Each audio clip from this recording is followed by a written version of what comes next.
ध्वनि की अद्भुत यात्रा, कंपन से काव्य तक। सबसे पहले सब कुछ शांत था, कोई ध्वनि नहीं, कोई संगीत नहीं, केवल असीम शून्यता। लेकिन फिर हुआ ब्रह्मांड का पहला कंपन, एक हलचल जिसने स्थिरता को तोड़ा। यह वह क्षण था जब सृष्टि में पहली बार ध्वनि की संभावना ने जन्म लिया। चाहे दूर के तारों के टकराने की आवाज हो या जंगल में झींगुरों की चहचहाहट, ध्वनि हमेशा से हमारी कहानी का अभिन्न हिस्सा रही है।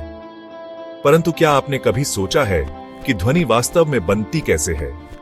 हवा में कंपन कैसे हमारी भावनाओं तक पहुंचता है? आइए इस रहस्यमयी यात्रा को विस्तार से समझते हैं। ध्वनि का जन्म, कंपन की कला। ध्वनि की शुरुआत हमेशा एक कंपन से होती है। जब कोई वस्तु हिलती है तो वह हवा के कणों को धकेलती है। यह प्रक्रिया कंपन उत्पन्न करती है जो हवा में तरंगों के रूप में फैलती है। उदाहरण के लिए, जब गिटार की तार बजती है तो वह तेजी से आगे पीछे हिलती है। यही हिलना हवा को कंपन करता है और ध्वनि तरंगें बनाता है। यह तरंगें हर दिशा में फैलती है और जब यह हमारे कानों तक पहुंचती है तो हमें ध्वनि सुनाई देती है। ध्वनि की गुणवत्ता, पिच, वॉल्यूम और उसकी अलग पहचान तार की मोटाई और उसके हिलने की गति पर निर्भर करती है। यही कारण है कि मोटी तारें गहरी आवाज देती हैं और पतली तारें तेज आवाज। ध्वनि तरंगें हवा में यात्रा करती हैं और उनकी गति और दिशा विभिन्न कारकों पर निर्भर करती है। जैसे जैसे ये तरंगें आगे बढ़ती हैं, वे वस्तुओं से टकराती हैं और परावर्तित होती हैं, जिससे हमें प्रतिध्वनि सुनाई देती है। ध्वनि की यह यात्रा हमें प्रकृति और विज्ञान की गहराइयों को समझने का एक अनूठा अवसर देती है। ध्वनि तरंगें अपनी यात्रा के लिए एक माध्यम की मांग करती हैं। आमतौर पर यह माध्यम हवा होती है, लेकिन ध्वनि पानी, धातु और यहां तक कि चट्टानों से भी गुजर सकती है। जब आप किसी समुद्र तट पर खड़े होकर सुनते हैं तो हवा के माध्यम से आवाज आपके कानों तक पहुंचती है, परंतु पानी में ध्वनि की गति लगभग 5 गुना अधिक होती है। यही कारण है कि व्हेल पानी के भीतर हजारों किलोमीटर तक संवाद कर सकती है। ध्वनि तरंगें बहुत तेजी से यात्रा करती हैं, परंतु उनका सफर केवल कणों के बीच की टक्कर और उनके दोहराव पर निर्भर करता है। यह एक जटिल लेकिन अद्भुत प्रक्रिया है। हमारा कान ध्वनि को सुनने और समझने की अद्भुत प्रणाली है। जब ध्वनि तरंगें हमारे बाहरी कान में प्रवेश करती हैं, तो वे हमारे कान के पर्दे से टकराती हैं। यह टकराव पर्दे को कंपन करता है और यही कंपन मध्य कान तक पहुंचता है। मध्य कान में 3 छोटी हड्डियां होती हैं, मैलियस, इनकस और स्टेप्स। ये हड्डियां ध्वनि को बढ़ाकर कोक्लिया तक भेजती हैं। कोक्लिया एक सर्पिलाकार संरचना है जो तरल से भरी होती है। इसमें मौजूद बाल कोशिकाएं ध्वनि को विद्युत संकेत में बदलती हैं।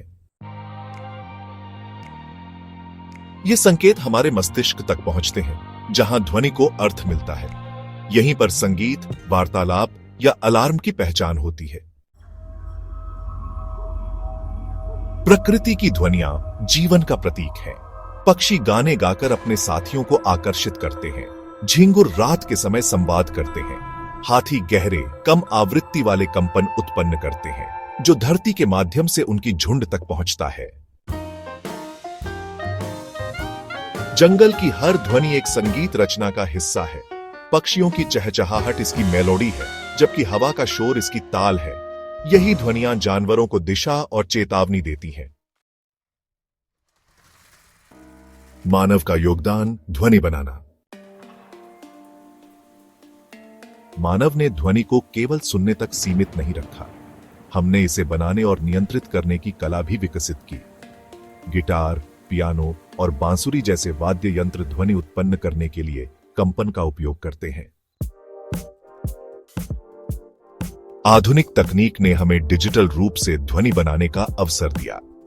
आज हम सिंथेसाइजर का उपयोग करके ऐसे ध्वनि उत्पन्न कर सकते हैं जो प्रकृति में कभी नहीं सुनी गई।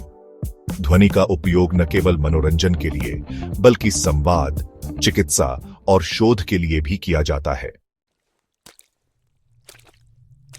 सन्नाटा भी एक प्रकार की ध्वनि है, या यूं कहें कि इसका अभाव।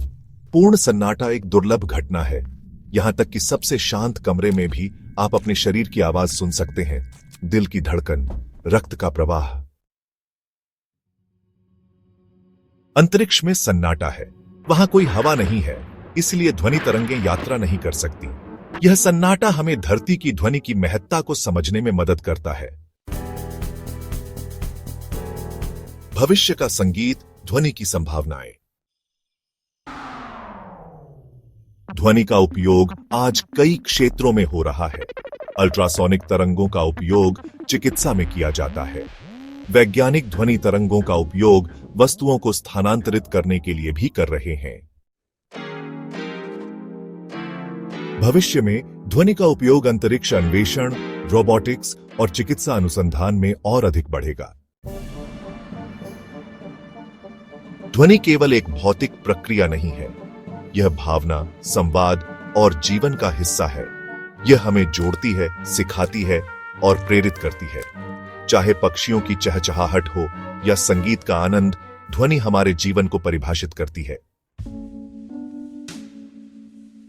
अगली बार जब आप कोई आवाज सुने तो एक पल रुके, इसे महसूस करें और याद रखें कि आप भी इस अद्भुत ध्वनि यात्रा का हिस्सा हैं।